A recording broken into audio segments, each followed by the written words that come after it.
Finally, the moment a couple of you have been waiting for. It's all like bing bong, Jack. Coming to you from an undisclosed location in Duval and St. Johns County.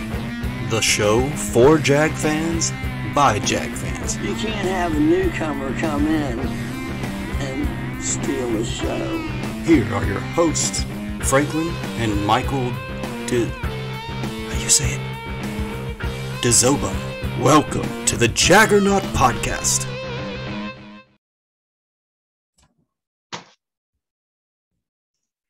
Ladies and gentlemen, kids of all ages, Duval. Let's put that out there. You always catch me off guard. Well, because you're never ready. And why do you say kids of all ages when you cuss? I don't know. Look, kids here are a lot worse than me cursing. So it is 2022. It is. Kids are introduced to a lot worse. Yeah, that's right. I mean, I could be worse. I could be Disney. Boom. But okay. Anyway, I digress. Yeah, see, we digress. All right. So tonight on Jaggernaut Podcast, what we're going to do is it is considered the NFL's dead time. Normally, if you hear something about a player or a team during this period, it's usually bad. A DUI, they beat their wife, they got arrested, some kind of drugs, something, it's almost always bad. So what we're going to do is we're going to try to fill this gap by going over our enemies, the people in our division. First up this week, I figured we start with the number one. Tennessee has owned this division for the last few years, basically since Peyton Manning left. It's been Tennessee's division. So that's where we're starting. We are starting with Tennessee. Frank, take it away. Man, well, it's kind of hard to know where to start, I guess. Are we comparing our teams, or do we just want to sort of give a complexion for what we think Tennessee is going to do? I don't think it's right to compare teams, and here's why. Because we're going to do it with teal color glasses. So let's not do that. Every year we go in and we're like, if we do matchups, if we say offensive line versus defensive line, we're going to come out thinking that the Jags should win the division, when in reality, they haven't even come close. So I don't think we should do that. Let's just discuss the Tennessee Titans. Give me your overall take of the Tennessee Titans. Well, okay, so my overall take is I feel like they got worse. Now, I don't know if that's a reasonable expectation. I don't know if that matches the actual data or if it's the teal glasses again. You know, I desperately want the Titans to fail. So I realize I'm biased, but I also want to deal with the information. So for me, A.J. Brown, the trade is a big deal. I mean, obviously, this is a team that is a run team, and they are, Derrick Henry, if there's any team that, other than maybe like Tom Brady or, other than there's no team is defined by a non-quarterback, I don't think, in the way that, other than the Tennessee Titans, in the way that the Tennessee Titans are defined by Derrick Henry. So, but you do have to have the passing game to complement, just to help. And A.J. Brown was a dynamic receiver. I mean, if you think about, and the NFL has changed, but if you think about the Cowboys of the 90s, Aikman, Emmett, and Irvin, you had that, and they just lost Irvin to me. Hadn't established himself in that degree, but he was that type of receiver in regards to playmaking ability, physicality, matched the Titans. I mean, he's a physical, big wide receiver. The Titans are the type of team that when you play them, you're in for a physical match. And now let me ask you a question. So I completely agree with you that it does seem like they took a step back just because they don't have what I would call any kind of a scary receiving core. Now, granted, neither do we, so I'm not throwing stones. I'm just trying to call it like it is or like I see it. But does that actually hurt them? If that is not their play style, does that hurt them? I think it will hurt them because, first of all, let's talk about Derrick Henry. Maybe this is a good time we can talk about Derrick Henry. At some point, running backs, and we see this. I mean, this happens. You can see it. You can think of good running backs that were dominating type running backs that were sort of so integral to a team's success. And there was this precipitous fall. And you didn't know when it was going to happen, but you knew it when you saw it. Now, I don't think Henry had and I probably should have looked those stats up before we got on, but I don't think Henry's stats last year were as good as the previous 2 years. Well, you can't say that because Derrick Henry got hurt last year. So you can say maybe before he was hurt. Yeah. Now, so I think you have to take last year and throw that out. You almost have to give him a mulligan. I know how you are about your mulligans, man. So I'm giving him a mulligan, and I'm going to go. Statistically, sure, but does that injury facilitate a fall? Yeah, is that the precursor for what we see coming? Will he be 100%? This is a physical dude, and I will say this: I would be much more worried if you had a guy that relies on speed, coming back from injury, because I always worry whether speed can, all it takes is just to, a tweak, right? Tweak that down and you lose that edge and you're just not the player. Mm-hmm. So I could see Henry being the type of physical player that could come back. But, football is a game of inches, as they say. And, there's a number of things. First of all, the offensive line. Did the offensive line get better? Because I think we got better on our offensive line on paper. Okay, so I got some stuff about their offensive line, right? So their O-line ranked 16th in the league. I thought for sure when I was going to do my little research here that this was a good, underrated offensive line.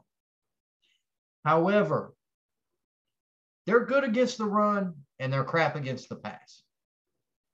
That's what it is. They have two guys, their right tackle and their center. They're the two stalwarts. They're the guys that rated up close to 80 or above from Pro Football Focus. Now, granted, we all found out that you can pay Pro Football Focus and bump up your rating. So it's hard to say whether they're really that good or not, but they're 16th overall and they're good against the run. They're just not so good against the pass. Yeah. Now, I didn't see that, which is weird because Josh Allen should have had games against this team, but he didn't.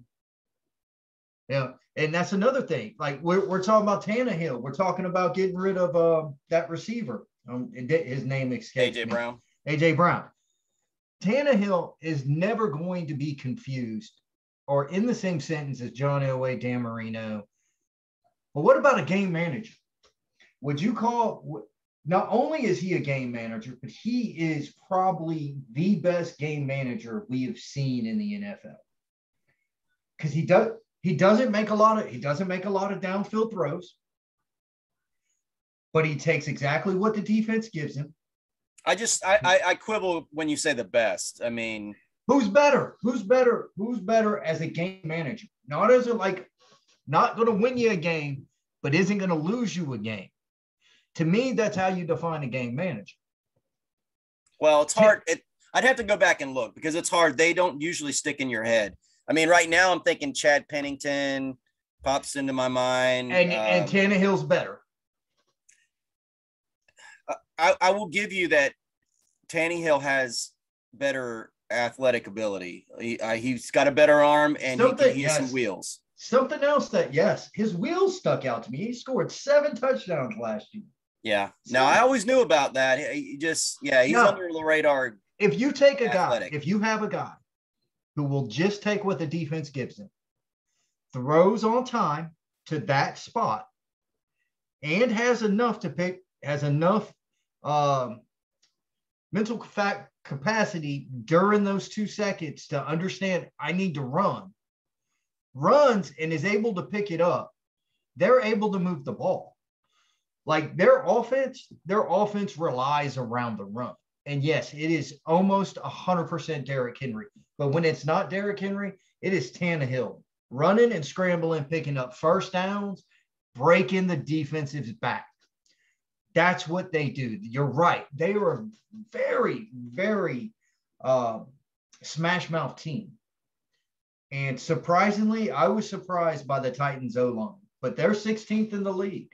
And I thought, honestly, they would be better than that. When I've watched them for some reason, maybe it's just against Jags, they've always seemed to kind of be better. I expected them to be better when they were, but I also think they're probably a little bit underrated. Yeah, I was my understanding about them is that they're the fan base isn't so enamored with the offensive line, so that probably speaks to what you're talking about to that point. I think anytime you have a team that's philosophy is based on, ball control, you're thinking stability, moving people off the line, and you're thinking the offensive line's good. But like you said, if they have some technique issues or they lack footwork for adequate pass blocking, then what can happen is in the games where they don't establish themselves early, you can have issues where you do have, the line gets exposed and Tannehill gets, on his back foot to a great extent. If to that point about Henry, if there's any sort of slow up in regards to Henry, if there's injuries, if there's, he's such a big piece to that. If he gets hurt or if there's something that performance wise that takes place, you could see a slide in that, and because everything will land on Tannehill's shoulder. And while we're talking about the quarterback, they drafted Malik Willis, who was one of the quarterbacks that people pegged as a guy that maybe is a franchise guy in a draft, granted that most people said was a low quarterback draft. Is there anything that could cause problems with that? Tannehill hasn't been known in his career as being this stalwart, like, if you throw somebody, if you throw Malik Willis behind Aaron Rodgers, I suppose it doesn't matter, especially when they drafted him, but maybe behind Tannehill it does. Is there something about that? Especially, we've mentioned this before, there was the idea that Tannehill really took it on the chin emotionally about his role in that loss to the Bengals. So, adding to that, the team then drafts a player that people thought has franchise quarterback possibilities. I wonder, could there be something, to watch there? And add to this. So we talked about A.J. Brown leaving. Their plan seemed to be, and I know that it looked as if, I think their hand got forced with A.J. Brown. They didn't want him to leave. And that's another issue. Sometimes when stuff like that begins to happen, we've seen that here in Jacksonville. Yeah, how it unravels the team. The entire team unravels. Things, one thread. And starting to pull a thread, and now the whole garment's gone. Well, maybe. We can only hope. Yeah. But right now, we can't assume that. It's the same thing with Derrick Henry. But don't assume Derrick Henry won't come back and be the same bulldozer that he used to be. Because when he went to Alabama, people said, oh, look at him. He's not going to do it. He did it. Said that, That he got drafted. People said he's not going to do that in the NFL. and he's doing it. So he has earned, at least for me, he has earned my support. He's a local guy. Derrick Henry, I think, is going to continue to do it. I'm going to say that this is not his downfall.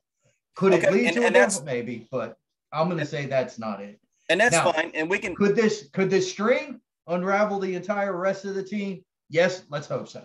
It is possible. So let's talk about who they brought in to replace A.J. Brown. Okay. My understanding is their thought process on this is Treylon Burks was the guy they went after in the draft.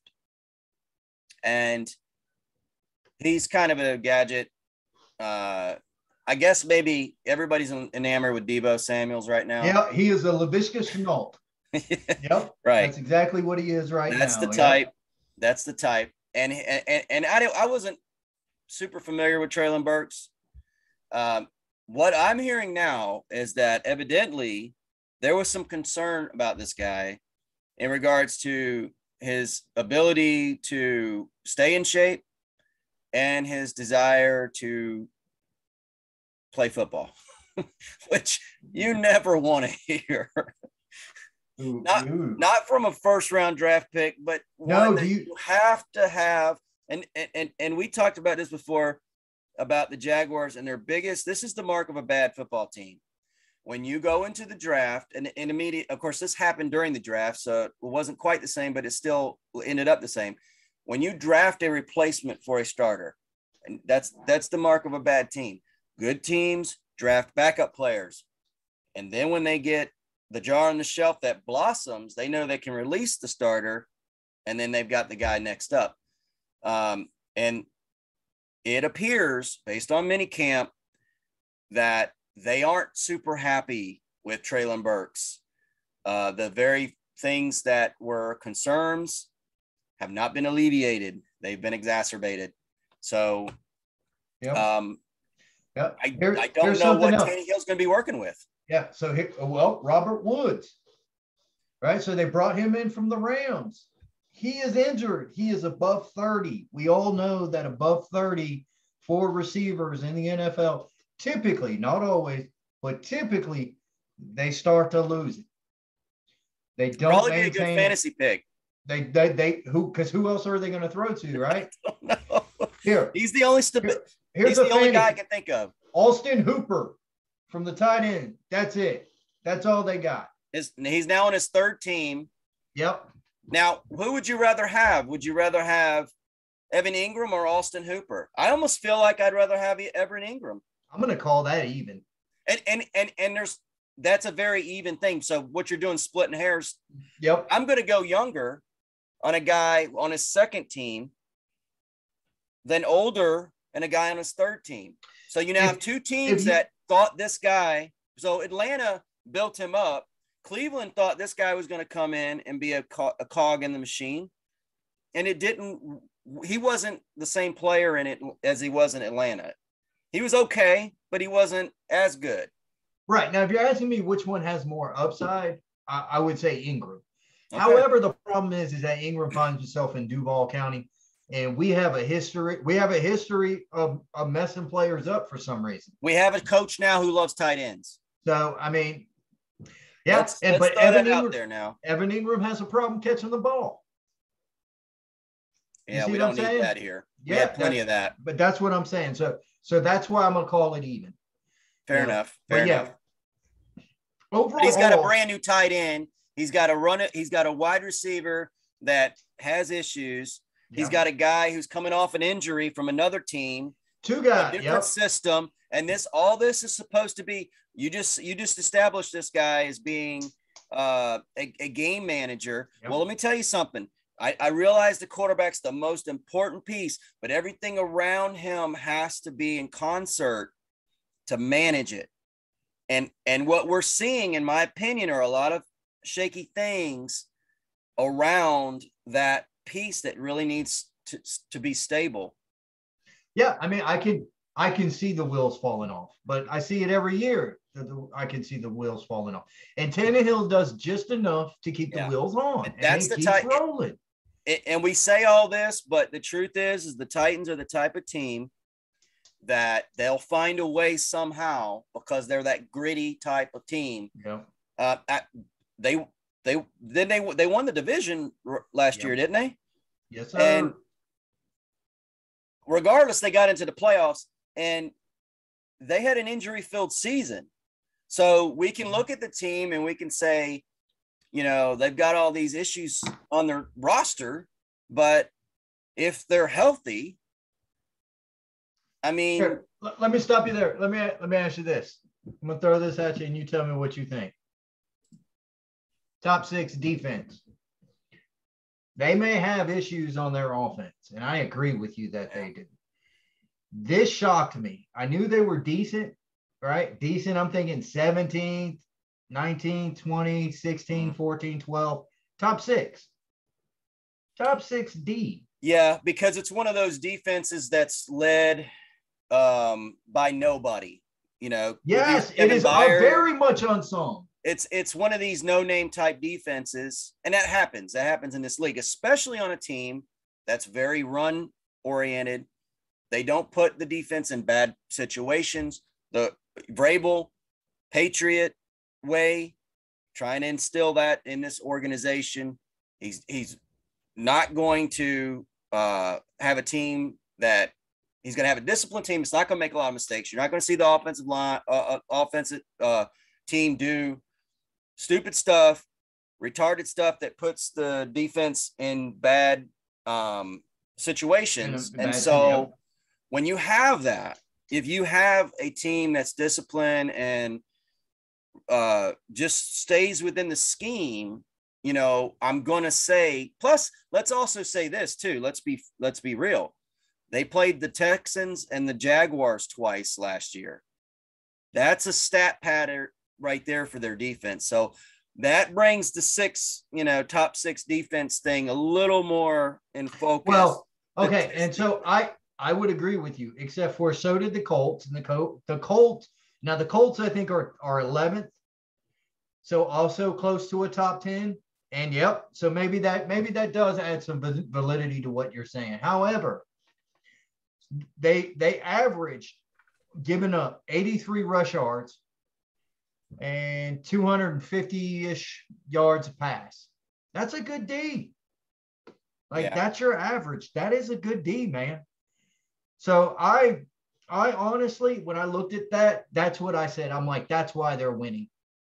They're winning. They're playing Jaguar football. They're playing Coughlin ball. Run the ball and stop the run, right? Play good D, run the ball. Which makes sense because Coughlin and Vrabel are from the same coaching tree. Yep, that does make sense. So that, and they're just doing much better of it, or they've done it longer than we could. We did it in 2017, and that was the only year we did it. And they've done it pretty much since then. Well, this goes back to one of the things that is a theme for me when it comes to football. Just don't do dumb things. You just don't do dumb things, and you can have an okay team. That's what we do. That's what the Browns do. That's what these other teams that are perpetual losers do. You see them make the moves that just don't make sense, and they tell you somehow they're the geniuses. They're never the geniuses, though. Titans don't do stuff like that. And when you see something that's bad, like the A.J. Brown for Traylon Burks thing, if their hand was forced, it's something that they didn't choose to happen. It just sort of fell upon them in a certain way. So is that like Travon Walker being drafted number 1 overall? Is that what you're saying? I don't know. And that's the problem, because it could be. It could be. The only reason I bring that up is because right now, Balky's saying that he knows better than you. The local media is saying they know better than you. They know that this guy is going to be the stud. He's going to be this. And so now I tell you, that's why I believe the local media, that's why I rail against them, because they're bought and paid for. But Doug Peterson's saying the same thing. And we're thinking that Doug Peterson is involved. And if he wanted to really do something different, it would have been done. So you can't carry. I'm trying to not be biased. Like, I don't want to go in hopeful, but I don't want to go in carrying that jaded Jag feeling all the time. At some point, you got to put it down. and you got to say, but you never leave it. You always know it's there. It's like, is it going to be? I don't know. And that's the thing. But at some point, teams can turn it around. You just have to have somebody that comes in and stops making bonehead decisions. And we'll see. Trayvon is a big guy who's athletic. You can't fault them for that's the type of player you draft. You don't draft a number 1 overall when you have a pass rusher. I still say that, but look, we're moving on. Right. But in this division, with a team that is so run heavy as the Tennessee Titans, do you draft to stop the run? That's a good point, because you could argue, like I would say Walker is going to be better. I could see Walker playing against the Titans better than I could say imagine Hutchinson playing. Right. And if you look at it like that, I mean, I'm looking at it overall pass rush because that's important, quarterback effect. But I think versus the Jonathan Taylors and the Derrick Henrys of the world, it does help establish the Jags case. So I do wonder if when they sat down and they looked at this division, if they said, look at these two teams, the top two teams, right? They play good defense and they run the damn ball. Yeah. What do we need to do? We need to play good defense and we need to stop the run. Well, it goes, so we're talking about the Tennessee Titans. The Tennessee Titans are this team we've just talked about, how they have a no-name-ish kind of a defense. Yeah, name one guy. Give me a name. Kevin Byard. That's the only guy that I can think of. I mean, they got Bud Dupree from I'm sorry. Why can I know? Who was they awful. Have a really good defensive end. I can't remember his name though. Well, I don't know. Yeah, they have a really good defensive end that plays well for them. So, there's two players there I can name, but anyway, it doesn't matter. The point is that I like anything, especially in this day and age in football. If you have a good defense, what you usually have is something formulating a professional product on the offense that's not hampering your defense, which is what we had last year, or didn't have last year, I should say. Yeah. And so what I'm basically saying is this, to your point, if we all of a sudden have a defense that's stopping the run, then we're going to put them in situations maybe they're not used to being in. The Titans run a scheme in which they are so good at running the ball that Tannehill is in shorter third and longs, or shorter third down conversion situations where the whole playbook's open. That makes somebody comfortable. When you have AJ Brown and you have Derrick Henry and you have 4 yards a clip, you can get, when they know you're running and still can't stop you, that makes everything so much easier in the NFL. Still, it doesn't matter that the NFL changed. That still hasn't changed, and the Titans are showing you that. So did it change this offseason? Derrick Henry's still there, and that's the biggest piece. Discuss that. But it's something to watch, because the consistency and the game management, that depends on Tannehill. And there's some things, in my opinion, whereas the Jaguars have gotten weapons that have improved on paper around Lawrence, Tannehill's has not improved. And that could be an issue. But Tannehill was the 11th best quarterback last year.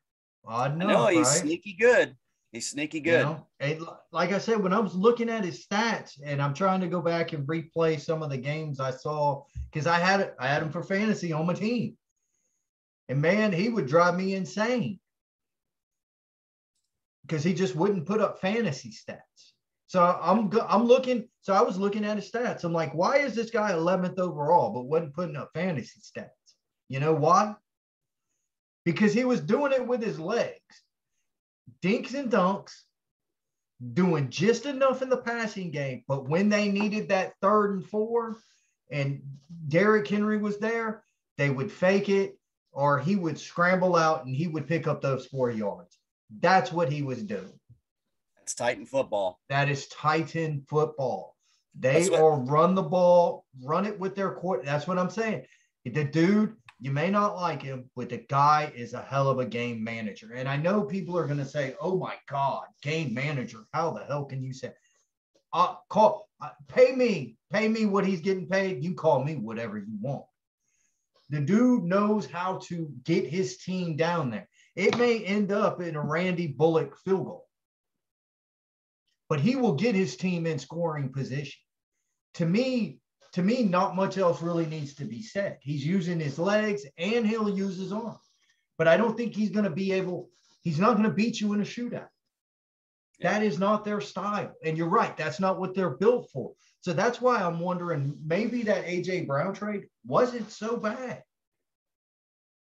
You know, trying to be the devil's advocate. Now, maybe this guy Burks. Trying real hard.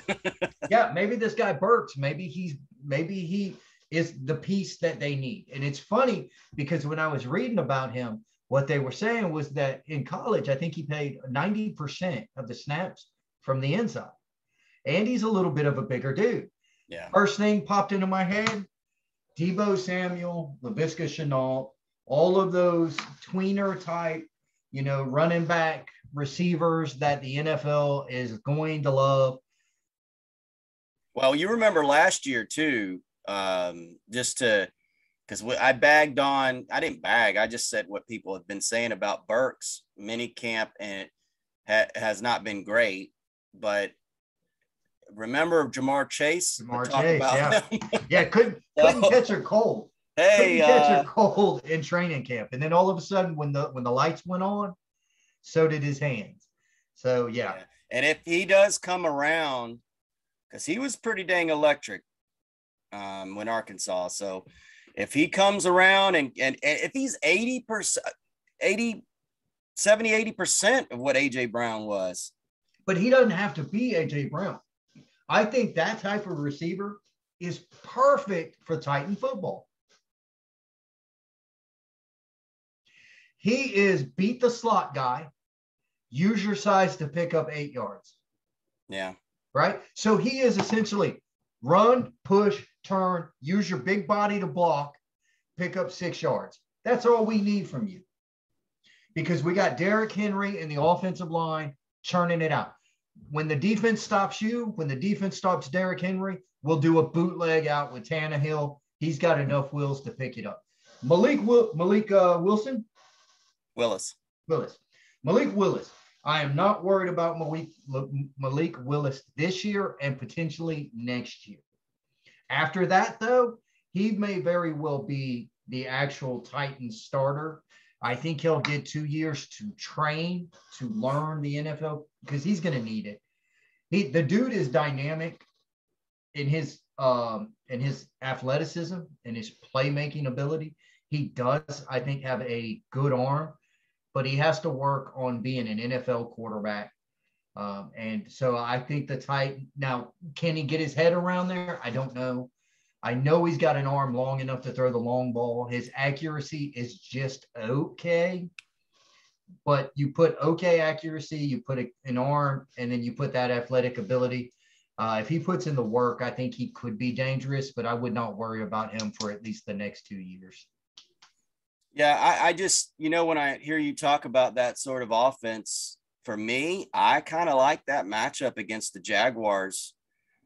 Just imagining what I hope the defense would be, because it feels like our strength is going to be up front in the front seven, and we're going to have some really good, smart, fast, athletic linebackers and a front seven a run stuffing. So if we can kind of lower their running average, and then their go-to is slot guy throwing into the linebackers, I'm good with that. For me, I fear that sort of offense that has the deep pass stuff. Maybe something like those in crosses that Josh Allen of course, it didn't work out that way last year, but with the Bills, runs, Aaron Rodgers throwing downhill. That's the type of team that it would worry me. So we'll see how that works out this year. It'd be interesting should be definitely more competitive than what we saw last year between these two teams. And that's our hope. They got better. Hopefully we got worse. We want to believe we get better every year. So you flip that. You mean we got better, they got worse? Yeah, that's what we hope. But we always hope that. And yet it's never happened. Yeah. You know, so just understand that, you know, what do we got? 28 days, 4 weeks until training camp actually starts. There isn't a whole lot to talk about. So we're trying to just come up, and if you guys have comments about what you think about Tennessee, maybe we forgot somebody, maybe we missed something, put it in the comments. Maybe we didn't talk tough enough on the hated Tennessee Titans. Maybe I will say this, they are hated, but I will go to Nashville to party anytime. Tennessee's a great state, man. So, I feel like we go to Tennessee once a year. I feel like it's a great place. And you guys haven't gone to Nashville yet. No, never been to Nashville though. Dude, Nashville's off the chain, man. I love that trip we took to Nashville. It was good. I've heard nothing but good things about Nashville. Yeah. Be careful though, if you like specific country music that's pretty popular, you're gonna hate it when you leave Nashville. That's all I'm saying. I don't care much for country music. Well, see, I didn't mind it, right? I didn't mind it, but I swear to God, I heard "Dust on the Bottle" about 90 times. Oh, that's your song. Now you hate it, huh? I hate it. I hate it because I heard it 90 times from probably 40 different bands in 3 days. Big David Allen Coe fans. And David Lee Murphy. It was awful. But yes, I would go there to party anytime. So yeah, if we forgot something, missed something, go ahead and put it in the comments. You guys like what you hear or have some comments about the Jags, put them there. Hit the like button, hit the subscribe button. I think that'll do us. Sounds like a plan. I think we covered them. Give us a Duval. Duval. There we go. Until next time. Bye, guys.